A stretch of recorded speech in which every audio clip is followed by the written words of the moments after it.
Hey everyone, Mr. Happy here, and in this video we're going to be going over a lodestone post made by Yoshi-P regarding third-party tools. Oh boy, that's going to be a hot topic, and it has been in the Final Fantasy XIV community for quite some time, even more so in the last year since the initial WoW exodus during Shadowbringers, and of course the subsequent interest through Endwalker and currently patch 6.11. But what does Yoshi-P have to actually say about these things, and what prompted this post all of a sudden on the lodestone? Well, that would be the most recent Ultimate Encounter Dragon Songs Reprise Ultimate. Now, there's been a bunch of kill VODs. We've seen the world first, second, third, all the way through. I myself have finally cleared as well. Thank goodness I can go back to a normal sleep schedule. But there are third-party tools abundantly being used. So much so that in their Twitter post congratulating the teams that had defeated it, they did not name who went first. And that's going to make a lot more sense as you actually read through this post. But TLDR, it would seem that because third-party tools were used, they don't want to congratulate the first place team. And that, again, will be covered sometime in this post. Now, before we go any further, please note this will be a lengthy post containing difficult technical terminology and may not be of interest to the average player. Moreover, this announcement is meant to be read in its entirety, so I ask that you please refrain from sharing excerpts of this text out of context. This is important because out of context things is kind of how the internet works. So A, they're not going to achieve this. I've already seen excerpts being taken out of context. And B, it's a nice warning and all, but yeah. Like I saw somebody posting about how one of the things in here mentions that, they're going to be looking at what third-party tools people are using and then making adjustments to their HUD and their UI in game. People are like, oh my God, we're finally getting DPS meters because of this. No. Slow down. Please read it in its entirety. You need to know all about everything that's said, all the context clues and stuff like that. So with that, please also do not take this video out of context and take everything in its entirety. And also, I'll make clear when I'm just expressing my opinion on things because I don't want that to be unclear either. So first of all, use of third-party tools. This is just a reiteration of something they have been saying for ages now. As stated in the terms of service of Final Fantasy XIV, the use of third-party tools is strictly prohibited. Players who are determined to be using third-party tools will have their accounts suspended or permanently banned for repeat offenses.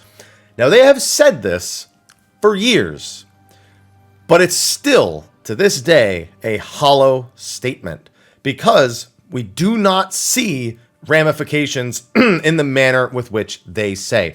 It is why, initially, there were some really basic things and people were still kind of not too forward about it. But as time goes on and people notice that there's just nothing happening, it just accelerates. Essentially, I saw someone else refer to it as an arms race of third-party tools because there are no signs of any sort of punishment being administered, or it's so uncommon that, again, people just don't take this seriously enough. It's even talked about it on State of the Realm recently. And, until they show that, we're still going to look at this like it's a hollow comment. And I get there's some things in here that they've spoken about before, again, as to, why they may not always be punishments, but it's just such an inconsistent thing. And I don't think people need the rules bended. They just want the rules to be consistent with, what they are seeing regarding the game. So now defining what a third-party tool is. This is important for the above statement. We've received requests from players asking that we define what tools are and aren't permissible, but doing so would require an assessment of all third-party tools on the internet, as well as all gaming devices and their functionality. Unfortunately, such an undertaking is physically impossible, so it's a blanket statement that all third-party tools and software are covered under that strictly prohibited rule. By the same token, it is impossible for us to check what programs are installed on every player's PC. Now, I want to be clear, it's not technically impossible for them to do it.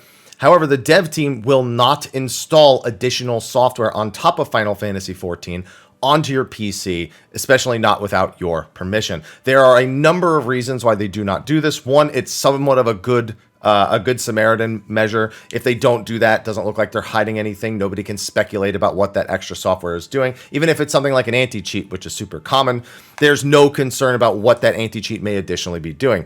Not to mention, if they put additional software on someone's PC that has to read the PC, it actually is a huge security risk. Some countries would actually give them a really hard time for doing that in the first place.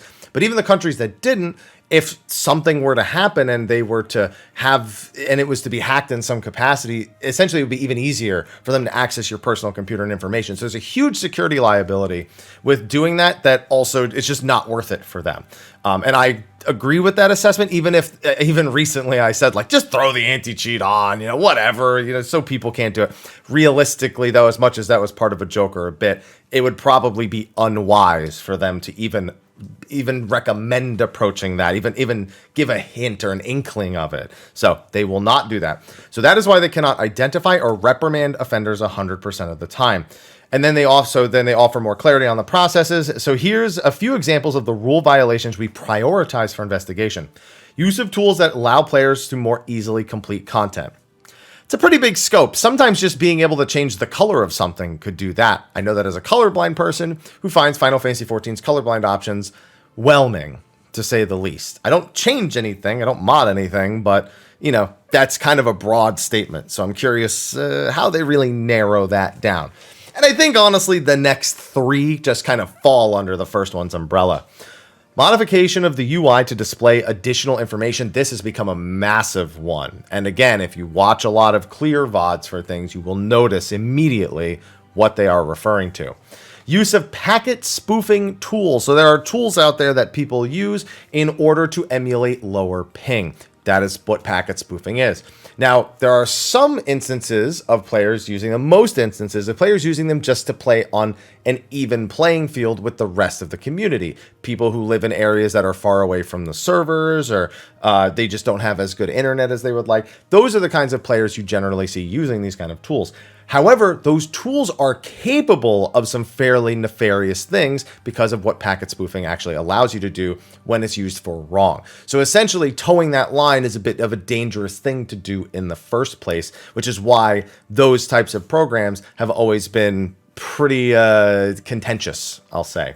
And any actions or public statements that promote the use of third-party tools, again, there's so many videos out there. There's literally setup videos of how to do all these things, and there's just... It's just, again, goes back to me saying inconsistent. They say these things, but we never see a result of them. So it's really hard to, again, take this all too deeply, I think. All reports of such activity warrant investigation. Accounts determined to be in violation of the game's terms of service will be suspended or banned unless there is a significant change to the terms of service, which would be publicly announced. This rule remains as is. Again, they say that, but we just don't see it. So again, I get that they don't want to read people's PCs, but... And the thing is, I have a bunch of my friends use these kind of things. It's not like I want all my friends to get like suspended on top of it. I think if they ever realistically do kind of like a blanket thing, they'd probably have to put out an initial kind of like a period in which they say they are going to be taking major action, and then kind of go through like a short period where players who were using them almost have the chance to like kind of correct, and then if they don't, I think that would probably be the least... The least, I don't know. I think it'd just be the best way to do it. So, but I mean, there's no indication they're going to do anything like that. So we'll just have to see. Hacks, mods, and risk of infection. So I'm actually going to cover the risk of infection from malicious software. It's here at the end because it's essentially, please stop clicking on random links. If you get a DM in game that tells you to enter a 300 million guild giveaway on the forums, don't click it. It's just, they can't do anything. Just exercise judgment and refrain from needlessly downloading third-party tools or software of unknown origin. So they're not even realistically targeting the links people get in game. They're even saying just third-party tools sometimes have like Trojans and stuff. So if you don't download those things, you won't get them. Not always true, but that's at least their basic recommendation. Now, they do cover some of their technical defenses for hacks. They said they have security measures that make hacking more difficult than it is in other games. They have measures that allow them to identify very quickly when somebody is using these things so they can act quickly. I guess. I mean, I definitely see them ban people who are doing hacks, but they come back pretty quick, so it's to be determined. Supplementary tools known as mods, however, can do a number of things, such as display additional information sent by 14 servers on screen, send false packet information to change the location of characters. That's the spoofing. In the case of the latter, we have systems in place to automatically check and inspect system logs, allowing us to immediately take action against cheaters when discovered. Yeah, but that's different. So they're talking about a locational hack and not actually the thing that I was referring to earlier with this. That used to be like, for example, you guys remember those bots that would just teleport around to like mining nodes and stuff, but they would like hack into the walls and the ground and stuff, and it was really weird. Realistically, they're more talking about that in the case of the latter here. In short, the use of such tools will not allow players to automatically clear higher end content, yet carries a high risk of being penalized, so we ask you to refrain from using them. Yeah, and otherwise, don't use hacks or mods that do things that emulate really, really egregious actions. I mean, that's pretty basic. Now, enhancements to the HUD and other UI elements. Now, back in the modification of the UI, there's a little asterisk here. And this section right down here is the follow-up to that asterisk, as you can see right here. We believe that people use the aforementioned tools to expand the HUD and display more information because they feel that existing functions are insufficient for tackling high-end duties. In recognition of this, we intend to review the most prominent tools, and in order to discourage their use, endeavor to enhance the functionality of the HUD. Though it will take some time, we're determined to make it happen, not least for the benefit of those who play on consoles. And there's the big thing. They haven't set it up to this point, but the fact that there are mods for PC and the console players have no options to use some of those similar tools puts the onus on the developers to either A, punish the people who are actually using those tools, or B, try to ensure that those same functionalities are available in-game to both discourage and to reward console players with new features and updates that will make playing the game much easier for them. This is the most positive thing to have come out of this, but this is also one of the things being taken out of context the most. People saying like, oh, this means we're going to get DPS meters. No, if you watch the world first video for Dragon Song Reprise, you actually get some pretty decent ideas of some of the features that they are referring to, being able to display the actual numbers of buffs and debuffs on the party list, for example, as well as a bunch of other little things you've no doubt seen if you've been following the Final Fantasy XIV creator space for quite some time now. We'll see how much of those things come into play. We'll see how quickly they come into play. But either way, everyone kind of benefits from this. So this is a good thing to have come out of this entire post. Now, high-end duties and world races. This is, again, I think realistically, the crux of the entire post was them seeing what people were using in the world first race and then deciding to take a more forward approach at this point. It goes without saying we're aware of world races for high-end duties. As the developers, we're proud to have grown into one of the few games where they're held. Delights us to see so many players participate as well as spectate with great interest. But a race should be fair, and it's our earnest wish that participants don't use third-party tools. Indeed, we've only released duties that we have proven can be beaten with the game's standard features. Yeah, that doesn't mean people don't want to use certain things for those features. A big one was in the Unending Coil of Bahamut. Nail Van Darnus would have quotes over their head, and you couldn't read them in. It didn't pop up on the screen in the middle. It was the only way to tell what attacks are going to be used. So at best, you could maybe, move the chat log, like set a separate chat log so you could see what Nail was saying. But a lot of people just use third-party tools for it. They would read the lines of dialogue that Nail said, and it would repeat what the correct course of actions were. And they even said, the developer for that said that he felt that was a mistake. Like, as much as it was thematic, it was also probably not the greatest idea because of what it encouraged, I suppose. Now, without a doubt, patch 6.11's Dragon Song's Reprise is the hardest duty we've ever created. Yeah, that's correct. Some may compare to the Unending Coil of Bahamut, but taking into account our players' improved skill, the increased number of actions, and the more complex mechanics, this latest ultimate entry has the edge. To be able to conquer it in such a short time requires great individual prowess, teamwork, and support. And you can consider this gamer thoroughly impressed. Yoshi-P, this gamer thoroughly impressed. Because such races are unofficial, we usually limit our involvement to some comments after a number of teams have cleared the duty. By offering our congratulations via the official Twitter account and confirming timestamps, we want to recognize your achievements and contribute to community excitement. However, if our recognition encourages excessive competition and controversy to the extent that players resort to using third-party tools, I regret to say we may have to reconsider making comments in the future. Now, I would like to say, originally they didn't make comments. It wasn't until, I think, Stormblood where we started really seeing direct congratulations to specific teams. In fact, if I recall, Yoshi-P actually sat down with the JP team that defeated the Unending Coil of Bahamut, and they had a little back and forth, if I'm recalling that correctly. However, this recent Twitter post not mentioning who the World First Team was, and in fact, not only not mentioning who the World First Team was, but linking to this post. They said, hey, congratulations, but by the way, we've got to talk. That was exactly what they ended up doing. I think that is going to be their approach going forward. I don't think it works. I don't think people are using these things because they want a tweet from Yoshi-P. They're using them because they want to use them. And, you know, cool that I think that saying, if you use those things, we won't shout you out, I think it has a modicum of like, oh, people are like, oh, Yoshi-P won't say my name.